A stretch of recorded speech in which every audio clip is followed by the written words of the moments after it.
జై శ్రీరామ్. నమస్తే. నా పేరు శ్రీనివాస్. మీరు చూస్తున్నారు ప్రణవశక్తి యూట్యూబ్ ఛానల్. ఈరోజు మనము బ్రహ్మకుమారిస్ అనే సంస్థ గురించి మాట్లాడుతున్నాం. బ్రహ్మకుమారి సంస్థ అనే పేరు వినగానే అందరూ ఇది మన హిందూ సంస్థ అని అనుకుంటారు. కానీ మన హిందువులను మోసం చేస్తున్న సంస్థ ఏదైనా ఉంది అంటే అది బ్రహ్మకుమారి సంస్థ.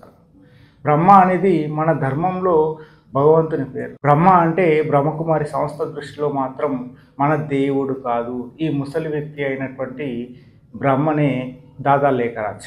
అలాగే బ్రహ్మకుమారి సంస్థలో ఎక్కడ చూసినా మనకు శివలింగమే కనిపిస్తుంది. మనకు బయట శివలింగాన్ని చూపిస్తారు, కానీ లోపల ఎల్ఈడి బల్బును చూపించి ఇదే శివలింగము, ఇదే పరమాత్మ, ఇదే భగవంతుడు అని చెప్పి దాన్ని చూసి ధ్యానం చేయండి అంటారు. అక్కడ శివలింగానికి ఎటువంటి ప్రాముఖ్యత ఇవ్వరు. పూజ కానీ, అభిషేకం కానీ, హారతి కానీ ఏవీ చేయబడవు. ఊరికే అక్కడ పెడతారు అంతే. ఎప్పుడు వాళ్ళు గుడికి కూడా వెళ్ళరు.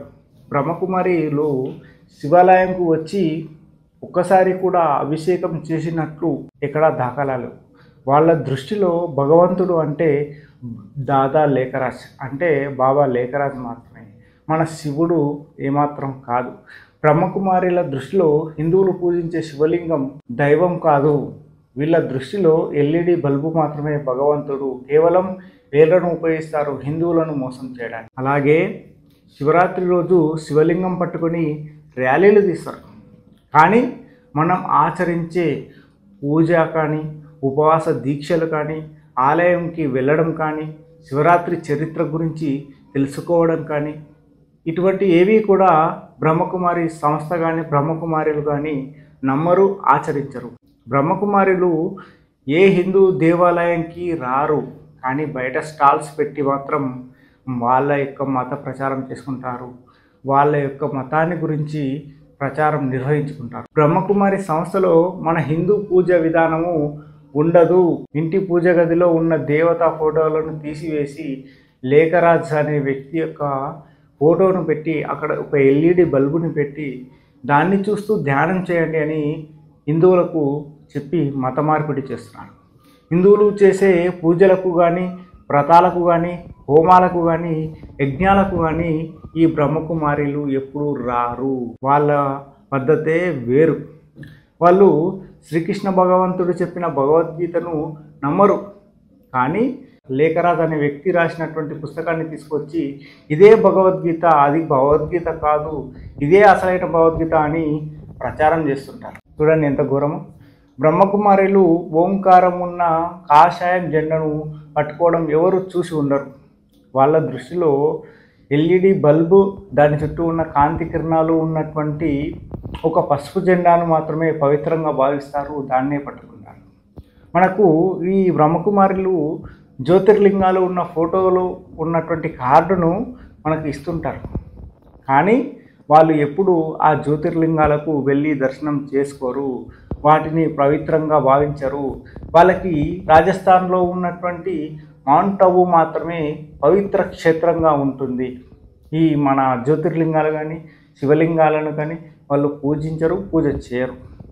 బ్రహ్మకుమారిలో చేరిన ఆడవాళ్ళు భర్త ఉండగానే స్త్రీలు తమ వస్త్రధారణను మార్చేసి తెల్ల చీరలు కట్టుకోవడం మొదలు పెడతారు. బొట్టు, గాజులు కూడా తీసేస్తారు. బ్రహ్మకుమారిలో చేరిన వారు తమ భర్తలను అన్నగా అని పిలుస్తారు. పురుషులు కూడా తమ భార్యలను చెల్లెలు అంటారు. ఇక వాళ్ళ మధ్య దాంపత్య జీవితం సంబంధం ఏ విధంగా ఉంటుందో ఒకసారి ఆలోచించండి. బ్రహ్మకుమారిలో చేరిన వారు భార్యాభర్తల సంసారం చేయడం, పిల్లల్ని కనడం, పెళ్ళిళ్ళు చేసుకోవడం ఇవన్నీ కూడా బ్రహ్మకుమారిలు పాపంగా భావిస్తారు. అదే ప్రచారం చేస్తుంటారు. బ్రహ్మకుమారిలు తోటి మనుషులపై, బంధువులపై చిన్న చూపుతూ ఉంటారు. మేము మాత్రమే గొప్ప, మేము వచ్చే జన్మలో దేవి దేవతలుగా జన్మించబోతున్నాం, మహారాణులుగా జన్మించబోతున్నాం, పుడుతున్నామని చెప్పేసి మేము మాత్రమే మహాజ్ఞానులమనే ఒక మానసిక స్థితిలో ఈ బ్రహ్మకుమారులు ఉంటారు. ఈ బ్రహ్మకుమారి సంస్థలో ఉన్నటువంటి బోధనల కారణంగా బ్రహ్మకుమారి సంస్థలో చేరిన వాళ్ళు తమ ఆస్తి మొత్తాన్ని ఈ బ్రహ్మకుమారి సంస్థకు ఇచ్చివేస్తారు. తత్ఫలితంగా ఎంత ఆస్తి ఇస్తే అంత గొప్ప జన్మ వస్తుందని, గొప్ప దేవతగా అవతరిస్తామని, మాకు ఎక్కువ మంది బానిసలు, ఎక్కువ మంది సేవకులు ఉంటారని భ్రమలో వాళ్లకు కల్పించడం ద్వారా వాళ్ళు తమ యొక్క ఆస్తిని మొత్తము బ్రహ్మకుమారి సంస్థకు మాత్రమే ఇస్తారు. అలా ఇచ్చి తమ కుటుంబానికి ఏమాత్రం కూడా ఇవ్వకుండా అన్యాయం చేస్తున్నారు.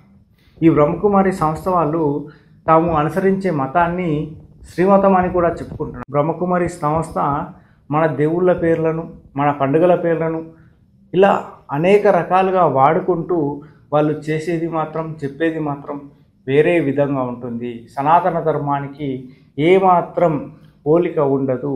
వాళ్ళు మన మత గ్రంథాలను వాడుకుంటారు, మన దేవుళ్ళ ఫోటోలను వాడుకుంటారు, మన దేవుళ్ళ పేర్లను వాడుకుంటారు, అలాగే భగవద్గీతను వాడుకుంటారు. ఇలా ప్రతి ఒక్కదాన్ని వాడుకొని మనకు విరుద్ధంగా, మనకు వ్యతిరేకంగా అక్కడ ప్రచారం చేస్తూ ఉంటారు. అక్కడ జరిగేది మాత్రం మొత్తానికి మొత్తం మన హిందూ ధర్మానికి, మన సనాతన ధర్మానికి వ్యతిరేకంగానే ఉంటుంది. ఈ సనాతన ధర్మానికి వ్యతిరేకంగా కొన్ని సంవత్సరాలుగా హిందూ మహిళలను వాళ్ళ యొక్క మానసిక స్థితిని మార్చివేసి, వాళ్ళ యొక్క ఆలోచన ధోరణిని మార్చివేసి వాళ్ళు తమ శ్రీమతం అని చెప్పుకుంటూ వాళ్ళు హిందువులను మత మార్పిడి చేస్తున్నారు. ఇది ఏమాత్రం హిందువులకు సంబంధించిన సంస్థ కాదు. ఇది హిందూ వ్యతిరేక సంస్థగా హిందువులందరూ గ్రహించాలి. ఈ వీడియోను చాలామందికి అందరికీ సెండ్ చేసి ఈ విషయము తెలిసేలా షేర్ చేయాలని హిందూ బంధువులందరికీ కోరుకుంటూ నమస్తే, జై శ్రీరామ్.